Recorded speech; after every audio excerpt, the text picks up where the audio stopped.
میری عمر اس وقت تک 74 سال تقریباً ہو گئی ہے، میں نے اس سے زیادہ خراب حالات اور اس سے بدترین سیلاب نہیں دیکھا۔ کئی دنوں سے پانی میں گھرے ہوئے ہونے کے بعد جو کیفیت ہوگی، میرا اپنا خیال یہ ہے کہ ہماری یہ ضرورت ہوگی کہ جب وہ باہر آئیں ٹراما سے، تو پھر ان کے لیے سائیکی جو ٹریٹمنٹ ہے اس کا بندوبست بھی کیا جائے۔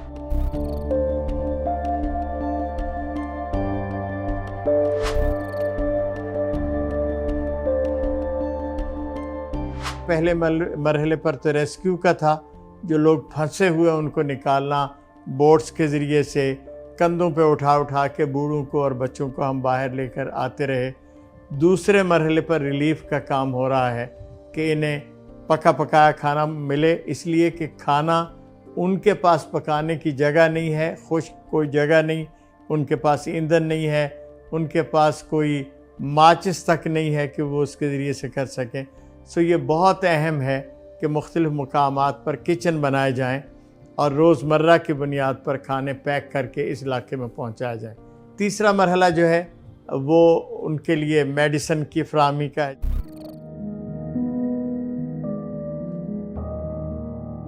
میرے نزدیک سب سے اہم چیز اس وقت اس جو فلڈ آیا ہے، اس میں سب سے زیادہ متاثر ہونے والا طبقہ خواتین اور بچوں کا ہے۔ پانی کے گرم ہونے کی وجہ سے اور اوپر سے دھوپ کی وجہ سے بیماریاں، مچھر، ڈینگی، ڈائریا اور اس طرح کی جو دوسری چیزیں ہیں وہ بہت عام ہیں۔ یہ بہت ضروری ہے کہ کھانے کے ساتھ ساتھ ہی ان کے علاج معالجے کا کام کیا جائے۔ عام طور پہ لوگوں میں ایک رجحان ہوتا ہے کہ ان کے صاف کپڑے ہوتے ہیں، لیکن پہننے والے کپڑے وہ دھوتے ہیں، طے کر کے اس کو دے دیتے ہیں۔ یہ سب سے کمزور ڈونیشن ہے، اس لیے کہ اس کا میچ کرنا مشکل ہے۔ کسی بڑے آدمی کی قمیض شلوار آ گئی، کسی بچے کی آ گئی، اب وہ جہاں پہنچ رہے ہیں تو کون دیکھے گا کہ اس کا سائز کیا ہے؟ جو بیسٹ شے ہے وہ یہ ہے کہ ایسے کپڑے دیے جائیں جس کا ملٹیپل یوز ہو۔ میں مثال کے طور پہ کہتا ہوں، چادر ہے تو آپ اس کو تہمت کے طور پہ بھی استعمال کر سکتے ہیں، گلے میں بھی دھوپ کو بچانے کے لیے کر سکتے ہیں، رات کو اپنے اوپر سوتے ہوئے چادر کے طور پر بھی لے سکتے ہیں، اور زمین پر بھی بچھا سکتے ہیں کھانا کھاتے ہوئے۔ دریاں ہیں، اسی طرح کی بہت ساری اور چیزیں ہیں۔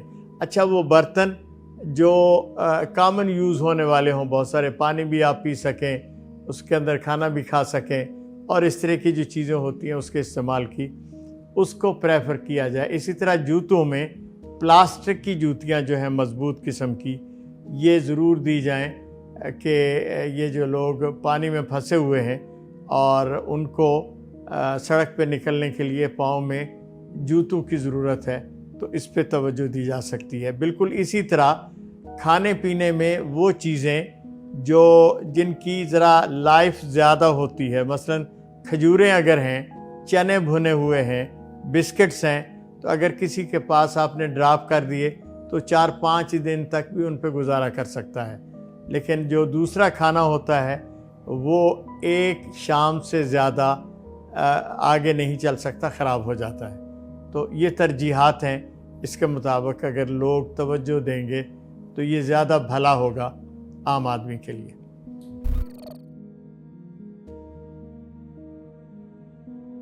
بہت سارے علاقے ایسے ہیں جو ابھی تک بھی ہماری اپروچ میں نہیں ہیں، وہاں تک بڑی دشواریاں ہیں پہنچنے میں، اور بس اللہ ہی ان کا نگران ہے، یا اوپر سے ہیلی کاپٹر کے ذریعے سے خوراک بھیجنے کا کام جو پاکستان ملٹری الحمدللہ سر انجام دے رہی ہے ان تک پہنچانے کے لیے۔ انفراسٹرکچر روڈز کا تو بہت بری طرح تباہ ہے، اتنی بڑی تعداد میں پل ٹوٹے ہیں کہ ان کو کراس کرنا بھی مشکل ہے۔ اس وقت بلوچستان میں کشمور کے راستے کے علاوہ جو یہ پنجاب اور سندھ کے بارڈر سے جاتا ہے اور ڈیرہ بگٹی کی طرف سے، اس کے علاوہ کوئی راستہ جو ہے وہ بلوچستان کے ساتھ جڑا ہوا نہیں ہے۔ کراچی کی جو لائن ہے بڑی، وہ بے شمار جگہ سے ٹوٹی ہے، پانی میں ڈوبی ہوئی ہے، اور پل اس کے تباہ و برباد ہو گئے ہیں۔ تو اس کو بحال ہونے میں وقت لگے گا۔ ہیوی ٹریفک کا چلنا تو بالکل ممکن نہیں ہے، لیکن جو ممکنات ہیں اس میں یہ ہے کہ مقامی آبادیوں میں جو کچھ میسر ہے وہیں سے خریدا جائے اور اس کو لوگوں تک پہنچانے کا کام کیا جائے۔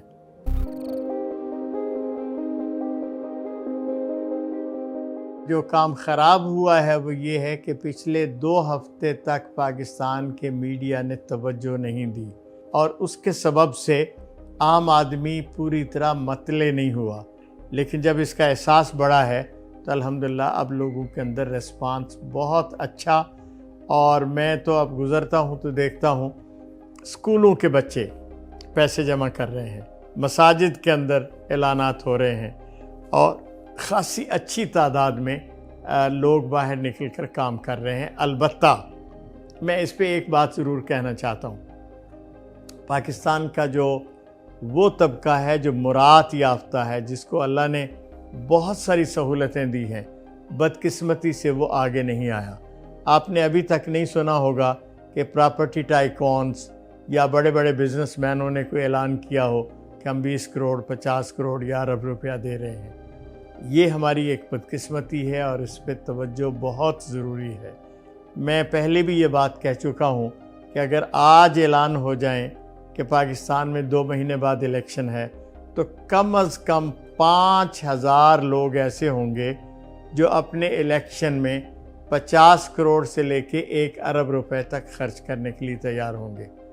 یہ کیسے لوگ ہیں جو اپنی ہی کانسٹیچوئنسیز کو اور اپنے ہی لوگوں کو دیکھتے ہیں اور ان کا دل نہیں بھرتا، اور وہ 5 10 کروڑ روپیہ دینے کے لیے تیار نہیں ہیں۔ ان کو آگے آنا چاہیے، اس قوم کے لوگوں کا حق ہے ان پہ، اور انہیں ان کی مدد کرنی چاہیے۔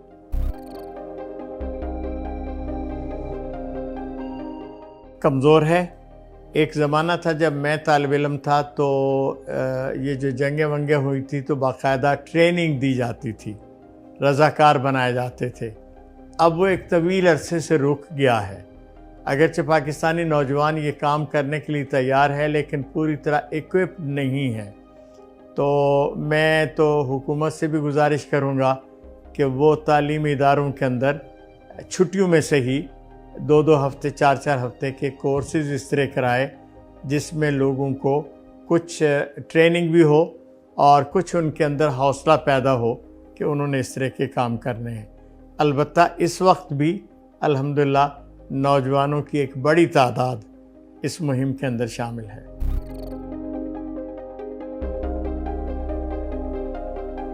ہمارے زونل سیٹ اپس ہیں، اور وہ اس میں رجسٹر ہو سکتا ہے۔ ہمارے فیس بک پہ بھی باقاعدہ اس کے اشتہارات موجود ہیں، نمبر موجود ہیں، لوگ رابطہ کر سکتے ہیں، ویب سائٹ پہ رابطہ کر سکتے ہیں، اپنے آپ کو پیش کر سکتے ہیں۔ پھر ہمارا آفس ان سے کانٹیکٹ کر کے جن علاقوں کے اندر ضرورت ہوتی ہے وہ ان کو کال کر سکتا ہے۔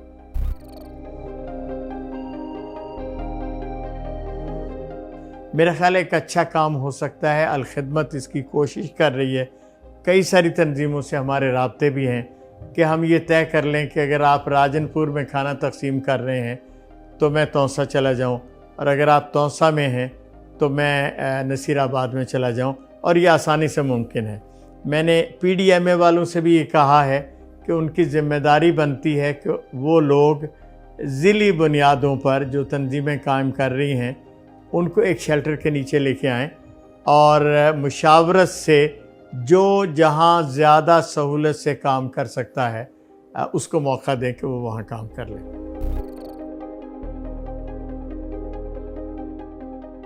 نقصان تو سب سے زیادہ بلوچستان میں ہوا ہے، اس لیے کہ وہاں جو پانی کے ریلے ہیں وہ بڑی تیز رفتاری سے آتے ہیں اور وہ پھر سب کچھ اکھاڑ کے لے جاتے ہیں۔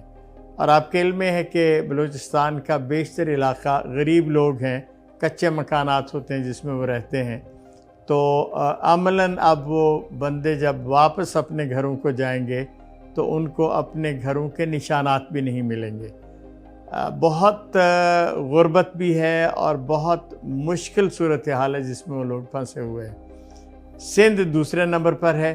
سندھ کا بڑا علاقہ جو ہے وہ میدانی ہے اور زیریں ہے، اور یہاں پانی عرصے تک ٹھہرا رہتا ہے، بارش رک بھی جائے، سیلاب پیچھے سے بند بھی ہو جائے، تب بھی کئی ہفتے لگتے ہیں اس پانی کو سمندر میں جانے میں یا ایریے کو خشک ہونے میں۔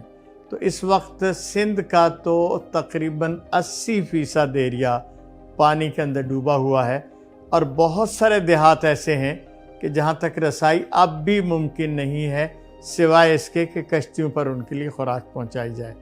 پھر جنوبی پنجاب ہے، جہاں توسا کا علاقہ ہے، ڈیرہ غازی خان کا، اور اس کے ساتھ کی تحصیلیں ہیں، تو یہ بہت بری طرح متاثر ہوئی ہیں۔ اور کے پی میں تو ابھی جو 4 دن پہلے شدید بارشوں کا اور سیلاب کا جو سلسلہ آیا، تو اس نے دریائے سوات کو تو بالکل ایسے لگتا تھا کہ جیسے پانی کے علاوہ کوئی چیز ہے ہی نہیں۔ تو آپ نے دیکھا بڑی بڑی بلڈنگ کرمبل کر کے زمین پہ آ گئی۔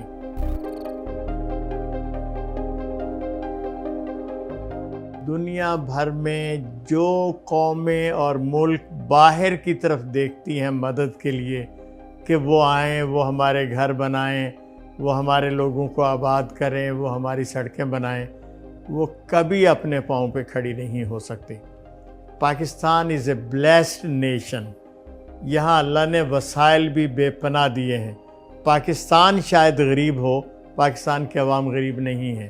تو میں چاہتا ہوں پاکستان کا مخیر طبقہ جن کو اللہ نے وسائل دیے ہیں وہ ہمت کرے، باہر نکلے، اس ملک کو جس نے ان کو بہت کچھ بنایا ہے وہ اپنا قرض واپس کرے، اور اس کو ڈیولپ کرنے میں، اس کے انسانوں کو کھڑا کرنے میں ان سے ہمدردی کے اظہار میں آ گیا ہے۔ اور میں بہت پر امید ہوں کہ ہم مصیبت کی اس گھڑی سے جلد باہر نکل آئیں گے۔